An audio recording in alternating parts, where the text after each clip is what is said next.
Ir kągi mes turim paskutiniam dienom Lietuvoje. Aš nežinau, aš taip drįsau suformuluoti, kad turim vienos tiesos įtvirtinimą, neapykantos kurstymą ir paranojiškų idėjų sklaidą. Dabar kodėl aš taip sakau? Kolega, bet leisk pasakyti, kad aš supratau, kad pats skleidi antivalstybinį naratyvą. Tai čia jos, šitoj studijoje dažnai jisai sklinda. Ir iš manęs, ir iš Tamstos, ir iš mūsų mylimos Rūtos lūpų. Na tai tokiu atveju čia ko gero mus ir uždaryti reikia, ne tik tai priskusti. Svarbiausia išsiaiškit, kas konstatavo tą faktą. O kaip tu manai, kaip teisininkas, ar tu apgintum tokią konservatorių nuomonę, esą mes skleidžiame antivalstybinius naratyvus? Nemanau, kad galima tokią nuomonę apginti, ta nuomonė yra neteisinga. Esą viešinti informaciją apie visuomenės lėšų vogimą, apie bendradarbiavimą su priešu, Taip. Apie ekonominį rėmimą mirtino Lietuvos priešo paskutinius 700 metų. Reiškia, jeigu mes šitos dalykus viešinam, tai čia antivalstybinė veikla? Nekurių konservatorių ir jiem giminingų partijų veikėjų galva, tai yra ir jų manimų, tai ko gero yra iš tikrųjų antivalstybinė veikla. Nesakykim. Bet gal mes brangiajam mūsų žiūrovui ir klausytojui galim pateikti ir pavyzdžius, nes šiandien, supranti, aš susiėmęs pilvą kvatojau, skaitydamas eilės ten Tėvynės sąjungos krikščionių demokratų apologetų ir išlaikomų, taip sakant, apmokamų tarnų pareiškimus įvairiausiuose žiniasklaidos kanaluose. Tai be abejo mes pateiksim, nes, sakykime, viskas ko gero prasidėjo nuo liūdnai pagarsėjusio mero patarėjo, kurio dienos suskaičiuotos, turiu omeny merą šitam poste, Karolio Žukausko, kuris pats buvo viešai ne kartą pasakęs, kad jisai pirko interneto botus, organizavo šmeižto kampaniją ir prieš mūsų kanalą tame skaičiu organizavo šmeižto kampaniją. Ir štai, dėl ko aš išdrįsau pasakyti, kad prasidėjo paranojiškų idėjų sklaida. Nes kągi rašo Karolis Žukauskas savo pasisakymę, kad neva tai tas dalykas, kad mūsų kanale pasirodė Vilniaus universiteto žurnalistikos fakulteto docentė, kuri pristatinėjo žymaus žurnalisto knygą viso labo, nebuvo jokio pokalbio. Savo knygą, nebuvo jokio kažkokio ypatingo pokalbio apie politiką, apie kitus dalykus, bet po to LRT generalinė direktorė, ponia Garbačiauskaitė, kreipėsi į Vilniaus universitetą su prašymu išsiaiškiti, kaip galėjo dėstytoja ateiti į vieną, kaip jie abu įvardyja, antivalstybinį neteisingos informacijos skleidimo kanalą. Palauk, Kęstuti, brangus bičiuli, bet tu man pasakyk, taip sakant, sveikam pasaulyje bet koks universitetas turi autonomiją. Net policija ten negali veikti universiteto teritorijose taip, kaip veikia, sakykime, eiliniam restorane. Ja, ir tai ką, dabar tu nori pasakyti, kad kažkokia tai Garbačiauskaitė gali nurodinėti, reiškia, Stepono Batoro universiteto vadovybei, kur jos dėstytojai gali kalbėti ir kur negali kalbėti? Ar jau mes Lietuvoje dasigyvenom iki tokio, žinai, keisto tradicijų laužimo? Kai mes Ar mūsų brangus karalius sumušęs nekarto maskolius prie Smolensko turi vartytis kaip suktukas savo barškėdamas kaulais savo karste, klausydamas tokių šitos, reiškia, keistosios Monikos pareiškimų? Esminis teiginys jūsų pasisakymė buvo normaliame pasaulyje. Tai vat, ko gero, tas pasaulis, kuriame mes gyvename, jisai nėra visai normalus arba nėra visai normali aplinka Lietuvoje. Bet bratka, skirtingai, reiškia, nuo kai kurių kitų valstybės kuriejų, aš esu dar ir parašą padėjęs po šitos valstybės atkūrimo aktu. Taip, kad jaučiu didelę atsakomybę, kad kiekviena, reiškia, mergelė atvažiavusi iš ten Kukurdvelkių kaimo, daugiau nesakau Puskelnių kaimo, nes Puskelnių kaimo gyventojai man parašė raštą, sakydami, kad jie balsuoja labai teisingai. Išeidinėjat jų kaimą. Žodžiu, jie man atsiuntė netgi raštą, kuriame parodė, kad jie nebalsuoja už konservatorius savo didžiąją daugumą, todėl iš Kukurdvelkių kaimo atvykusi panelė, už nuolankę tarnystę, o galbūt ir šiandien populiarius veiksmus tapusi Lietuvos Respublikos radio ir televizijos direktorė, jinai gali įtakoti sprendimus, kurios priima universiteto profesorius? Ne, tai paaiškėjus šitam skandalui kilo pasipiktimas ir Lietuvos žurnalistų sąjunga. Reikia jiem tik padėkoti, šitą dalyką įvardino kaip mobbingą gerbiamos universiteto docentės. Kiti žmonės pasipriešino ir iš tikrųjų kilo skandalas. Žurnalistų sąjunga priėmė sprendimą kažkokį tai? Taip, valdyba priėmė sprendimą Gal tu gali įvardino pacituoti? kaip mobbingą. Ne, aš nepacituosiu, bet tiesiog tai jis buvo jau cituotas ir mūsų kanale, ir kituose, bet buvo. Per Kunelį. Buvo tas dalykas. Tai čia negerai tai? Mūsų žiūrovai tą įpatą mato savo ekranuose. Monika Tai Garbačiauskaitė. Monikai negerai, ne?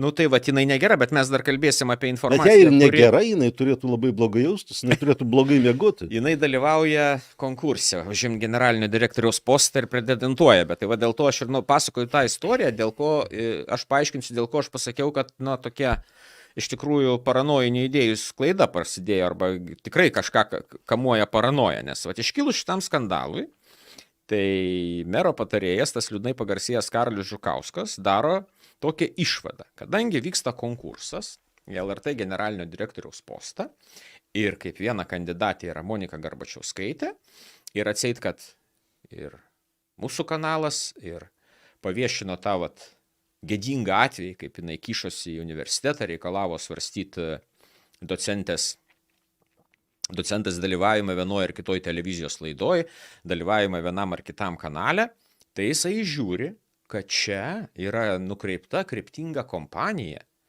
tam, kad šitą įpatą nelaimėtų konkurso, ačiū, balsų iš kadro. Ir neva tai visa šita kompanija yra organizuojama tam, kad LRT generalinė direktorė taptų Vilma Marciulevičiūtė, dabartinė INIT direktorė. Ir pagrindinė išvada, kodėl taip yra organizuojama, pasirodo, kad INIT kanalas irgi yra labai negeras šiuo metu, nes drįsta retransliuoti tiek, sakykime, mūsų kanalą, tiek Komentaras TV, Giedrės Gorienės kanalą ir netgi Orlauską.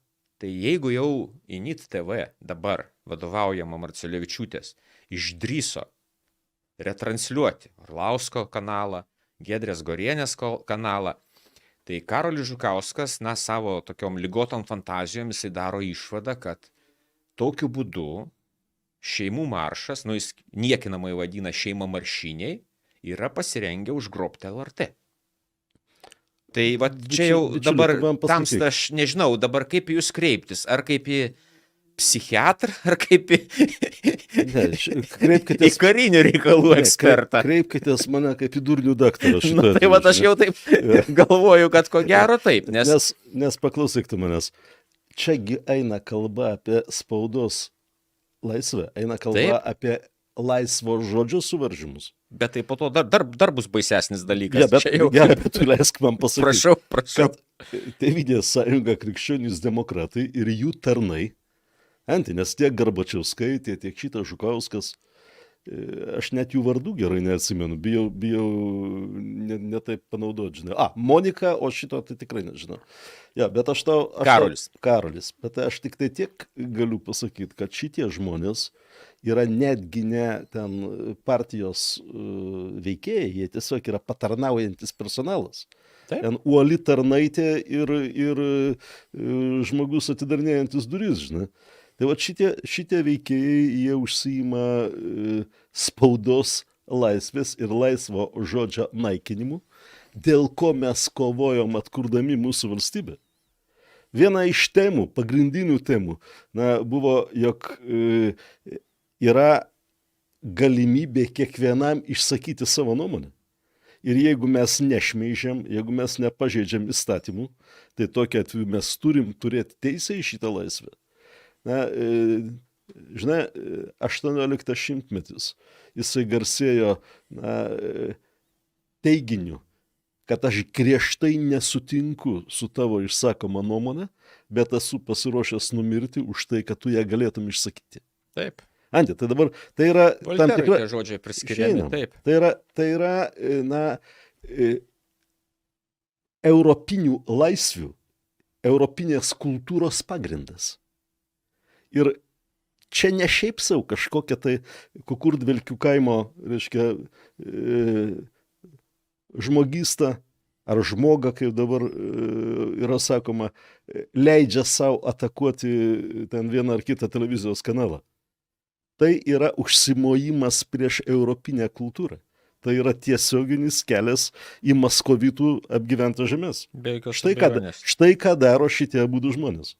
Ir jeigu kas nors nori su manim ginčyti šito klausimu, tai prašom, špaga, pistoletai. Tai čia, tarp kitko, mūsų žiūrovai, aš specialiai atsidariau tą pokalbių kambarį, kuris yra po mūsų laida, tai vienas mūsų žiūrovas labai gražiai ir pasako, kad o universitetui tokiu atveju reiktų grąžinti Vinco Kapsuko vardą, nes atspindėtų skleidžiamas idėjas. Nu, o tai žmogus pagavo mintį. Taip, jisai labai teisingai įvardėjo, į ką virsta tokie dalykai, kad netgi universiteto, sakykime, ten viena ar kita struktūra įsiklauso ir pradeda svarstyti tokius kreipimosius, kuriuos padarė ta pati Garbačiauskaitė. Bet kitas dalykas, man tai yra irgi, nežinau, čia jūsų nuomonė įdomi, galim padiskutuoti. Vis dėlto, kas turi teisę ir, sakykime, tokie politikos veikėjai, neveikėjai, prisišlieja prie politikos žmonės, jie jaučiasi gali įvardinti, kad, sakykime, vienas ar kitas kanalas, viena ar kita žiniasklaidos priemonė yra antivalstybinė. Na, supranti, visa tai plaukia iš visiškai, psichiškai nesveikų žmonių realybės suvokimo, esą valstybė tai jie. Na, žiūrėk, viskas prasideda nuo to, kai grupelė žmonių pasivadina Tėvynės sąjunga. Atseit, visi kiti tėvynės neturi. Taip. Visi kiti yra kalės vaikai. Tik tai jie yra patriotai ir tik tai jie yra, reiškia, su tėvynė reikalus turintys. Tai normalioje visuomenėje vien už tokią nesveiką aroganciją jie būtų išmetami iš politinio žaidimo. Įsivaizduok, dvi vedančiasias partijas Jungtinėse Amerikos valstijose. Šaly, kurioje gimsta ta demokratijos forma, su kuria mes šiandien čia, žinai, visi turim reikalus. Tai jie nevadina save ten kokią nors vienintelių Jungtinės Amerikos valstijų, reiškia, mylėtojų draugija, žinai, ar partija. Jis sako, taip, mes respublikonai ir tai yra mūsų pažiūros. Tai yra respublika, tai yra stipri prezidento valdžia.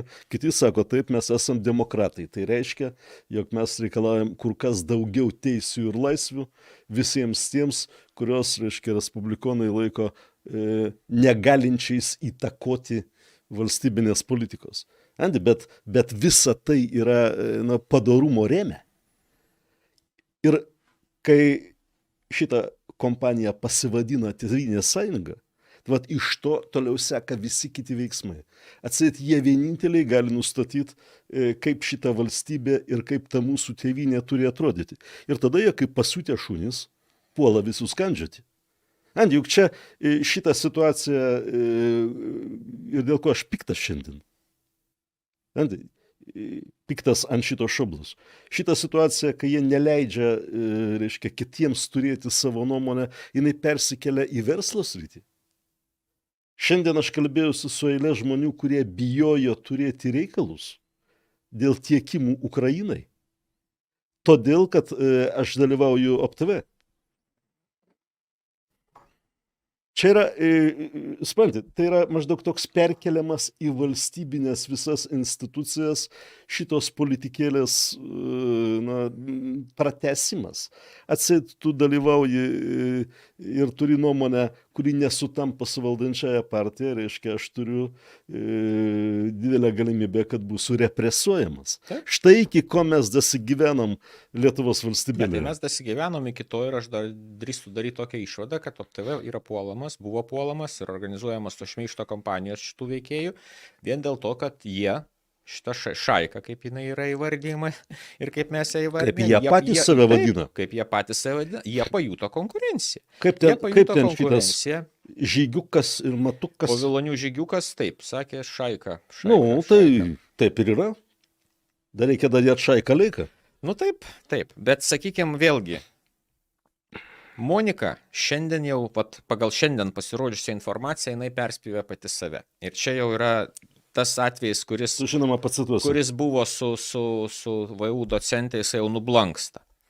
Nes vienas iš netgi neetatinių LRT dar žurnalistų, Virginijus Savukynas, žinoma žurnalistas ir laidas veda netgi nelabai politinės, istorinės, visą kitą, jisai nukentėjo.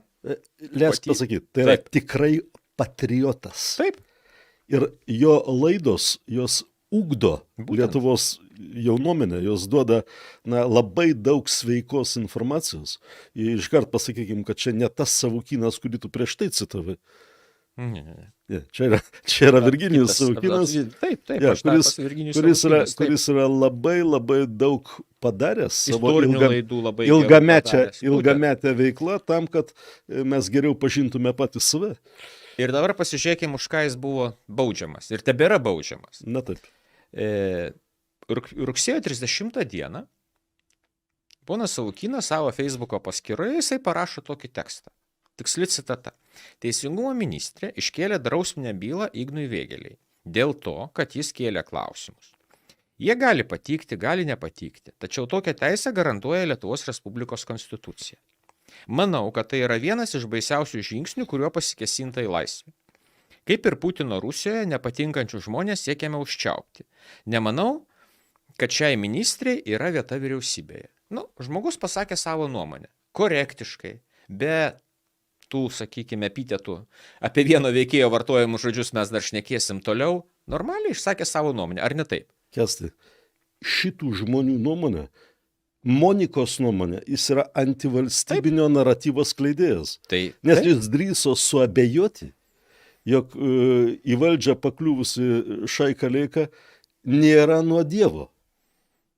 Žiūrėk, broleli, čia yra tas maskoliškas, aš net nesakau rusiškas, nes mano bičiuliai Ukrainoje dabar skamba. Čia tai žodžiais atsargiai. Maskovitiškas. Yra, žinot, YouTube algoritmai, kurie gaudo. Sakykim, rusiškas. Kęstai, kaip taip galima sakyti, kai Ukrainoje yra viešai svarstama galimybė pervardinti šitą šalį? Taip, žinau aš. Supranti, tai kadangi aš esu Ukrainos patriotas, o visi Tėvynės sąjungos, reiškia... nariai dedasi, esą patriotais Ukrainos. Jie yra, reiškia, apsikaišę ne rūtom, o apsikaišę ukrainietiškam spalvom. Tai yra toks eilinės niekšybės pasireiškimas, nes kovojančių žmonių simbolius jie bando užsikabinti savo, nors neturi tam jokios moralinės teisės. Jie tiesiog turėtų prašyti, leiskit mums panaudoti jūsų vėliavą, o ukrainiečiai turėtų sakyti, parodyk, ką tu padarei, kad tu galėtum vėliavą žmonių, kurie miršta už savo šalį, ant savo bjauraus snukio kabinti. Būtent. Tai čia apie tai eina kalba, žinai. Ja, bet grįžkim prie to, ką mes čia šnekam. Grįžkim prie to, ką mes šnekam. Tai žmogus pasakė savo nuomonę. Ir LRT pradėjo tyrimą, nes gavo skundą. Iš? LRT atsisakė pranešėjas. Atsisakė pateikti informaciją, kieno skundą gavo. Bildukas pranešėjas. Taip, Bildukas pranešėjas. Ir posėdis, kuriame buvo svarstomas, neva tai pažeidimas pono Savukyno, sausio 17 dieną jisai vyko, ir dalyvavo tos Ypatos Garbačiauskaitės Budrienės deleguoti atstovai, jos pavaduotojas Gytis Oganauskas, LRT teisės ir vindikacijos skyriaus vadovė Lina Joskaudaitė Dmitrijeva, LRT radio departamento naujienų tarnybos Tu vadovė Dovilė Javickaitė. nesukeitei čia? Ne Dmitrijeva, Joskaudienė kokia nors. Ne, ne veltui jūs tą pavardę pastebėjot. A, Ir etikos kontrolierė savo rašte rašo, kad čia LRT etikos kontrolierė. Galima daryti prielaidą, jog žurnalisto Facebook paskyroje minėto įrašo teiginiai yra šios paskyros sekėjams galėjo sukelti regimybę, kad žurnalistas pasisako LRT vardu. Ir tas pasisakymas yra šališkas. Tai va čia tokia inkvizicija, bet Šaika Leika ir Dmitrijeva. no. Tai ponas Savukynas, jisai po to sako, kad tame klausime, kuri buvo jisai svarstomas, tai jo žiniomis Joskaudaitė Dmitrijeva yra vidaus reikalų viceministro Vitalijaus Dmitrijevo žmona. A, nu to, žiūrėk, kada net pykt negali. Tada jau ne tik negali, Šaika Leika. Nu taip, nu, kaip ten tie ryšiai vadinasi, tokia, reiškia, per lovą į... Sprendė, vyras jai gali pinigų neparnešti. Nu, visko gali būti, nedaug tu dievė. Sprendė, jinai moteriškė stengiasi iš paskutinių, gindama savo šeimą. Čia kitaip ir nepaaiškinsi. Taip, kad, žiūrėk, aš nuimu bet kokius kaltinimus šitai Dmitrijevai. Sprendė, jinai tiesiog vargšė moteriškė pakliuvusi į labai nemalonę situaciją ir mes jos nekaltinsim. Supranti, bet va tie kiti, kas ten dalyvavo, o broleli, anksčiau ar vėliau, jie turės atsakyti už tokį veiksmą. Spanės, dar kartą, Virginijus Savukynas nėra bet kas. Taip. Tai yra vienas iš mūsų lietuvybės gynėjų, retų gynėjų. Žmogus, kuriantis, daugumą jaunų žmonių atskirą mūsų tėvynės pasaulį labai detalų, labai įdomų. Tai yra žmogus, kuris daro tai, ko nedaro mūsų mokykla. Ir palikt šitą puolimą prieš tokį, aš rimtai pasakysiu, mūsų lietuvybės šulą reikštų tiesiog ignoruoti mūsų kultūrinės reikmes. Be jokios abejonės. Ne, tai tas sprendimas, gerbiamas Savukynas jį apskundė, bet mano išvada... Čia reikia su kuolais ateiti prie LRT. Mano išvada šitoje vietoje, tai iš tikrųjų LRT vadovybė jinai nusimetė kaukės. Nes, sakykime, jeigu pasakyta, kad galimai gali pasirodyti šališkas tas, sakykime, gerbiamo Virginijaus Savukyno postas Facebook'e, tai jeigu mes paskaitysim, ką savo Facebook'ose rašo Miliūtė, ką rašo Valatka, ką rašo Makaraitytė, nu tai ten tada aš nežinau, tai ką, ten yra objektyvumo ikonos šitie trys asabos. Žiūrėk. Tai vieniem galima, kitiem negalima. Ir labai paprastai, dėl ko aš sakau, kad tai yra kaukės nusimetimas ir tiesiog LRT vadovybė šituo savo sprendimu ir bausdama Savukyną, jinai labai aiškiai pasakė, kad tai atstovauja vienos partijos interesus. Taškas. Nu, Jie patys jau tą dabar viešai įvardijo. Tai buvo visada aišku. Nu, ne visiems. Ir jie visą laiką tą neigdavo. Jie sakydavo, ne, mes išklausom visas nuomonės, čia ir panašiai. Bet dabar jie aiškiai pasakė, kitos nuomonės būti negali. Žurnalistas, netgi neetatinis, negali kritikuoti vyriausybės atstovo. Čia dabar kas? Neužtemkim šito reikalo, nes žmonėmis pasakėm esmę. Tik aš norėčiau atkreipti ir tavo, ir visų dėmesį į tai, kad užteko vieno nedidelio laisvo kanalo, aš turiu omeny OpTV, kur žmonės pradėjo tiesiai kalbėti apie tai, kas yra šita valdžiukė. Taip. Ir kas įvyko? Kaip tu pasakei, nusimetė kaukės.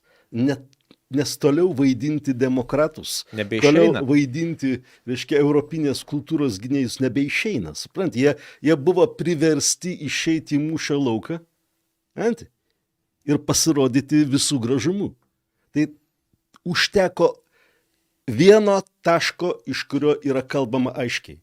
Jeigu mes turėsim daugiau tokių taškų, mes išgelbėsim savo tėvynę ir išgelbėsim ją ir savo vaikams ir anūkams. Lietuviai, nebijokite turmos. Lietuviai, nebijokite kalbėti aiškiai. Štai apie ką kalba.